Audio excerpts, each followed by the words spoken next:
Between 1969 and 1972, humanity achieved what was once thought impossible. The Apollo program brought us to the moon, expanded our scientific horizons, and showcased the resilience of human ingenuity. Today, let's aboard a journey through 7 unforgettable missions, from the first steps to the final farewell. Apollo 11, the first moon landing on July 16, 1969, Apollo 11 launched with one clear goal: to land humans on the moon and return them safely to Earth. Commander Neil Armstrong, Command Module Pilot Michael Collins, and Lunar Module Pilot Buzz Aldrin were ready to make history. 4 days later, on July 20, 1969, Neil Armstrong took one small step for a man, one giant leap for mankind. Alongside Buzz Aldrin, they explored the lunar surface while Michael Collins orbited above, ensuring their safe return. Apollo 11 fulfilled President Kennedy's vision and marked a defining moment in human history. Apollo 12, Precision and Exploration. Just months later, Apollo 12 took lunar exploration a step further. On November 14, 1969, Pete Conrad, Alan Bean, and Richard Gordon demonstrated pinpoint landing capabilities, touching down near the Surveyor 3 spacecraft. They brought back valuable lunar samples and proved the importance of precision for future missions. Apollo 13, the successful failure. April 11, 1970, saw the launch of Apollo 13. James Lovell, John Swigert, and Fred Hayes aimed for the moon, but an oxygen tank explosion changed their mission into a fight for survival. With ingenuity and teamwork, NASA safely brought the crew back home.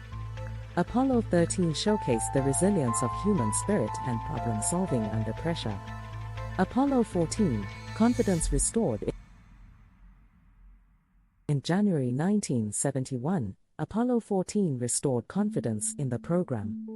Alan Shepard, Stuart Roosa, and Edgar Mitchell explored the moon, using the modular equipment transporter for advanced experiments and collecting critical rock samples. Shepard even brought a touch of humor, famously hitting a golf ball on the lunar surface.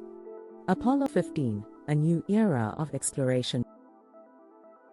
July 1971 marked the beginning of Apollo's J missions, focused on science and extended lunar exploration. Apollo 15 introduced the Lunar Roving Vehicle, enabling astronauts David Scott and James Irwin to cover more ground and gather groundbreaking geological data. At the same time, Command Module Pilot Alfred Worden orbited the moon, operating the sensors in the Scientific Instrument Module (SIM) bay of the Service Module. Apollo 16, exploring the highlands. Next, Apollo 16 ventured into the lunar highlands in April 1972.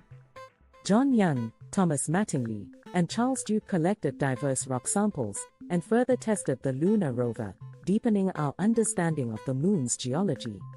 Apollo 17, the final chapter. In December 1972, Apollo 17 marked the program's grand finale. Commanded by Eugene Cernan, with geologist astronaut Harrison Schmitt and Command Module Pilot Ronald E. Evans, the mission emphasized science, gathering invaluable geological samples and conducting detailed experiments. As Cernan left the lunar surface, he said, "We leave as we came, and, God willing, we shall return." Apollo 17 closed the chapter on human lunar exploration, for now. The Apollo program was more than a series of missions. It was a testament to human ambition, ingenuity, and our unyielding desire to explore. While Apollo 17 was the last human mission to the moon, it left behind a legacy that continues to inspire. Stay tuned for the final part covering why the program ended. Please subscribe for more such informative videos.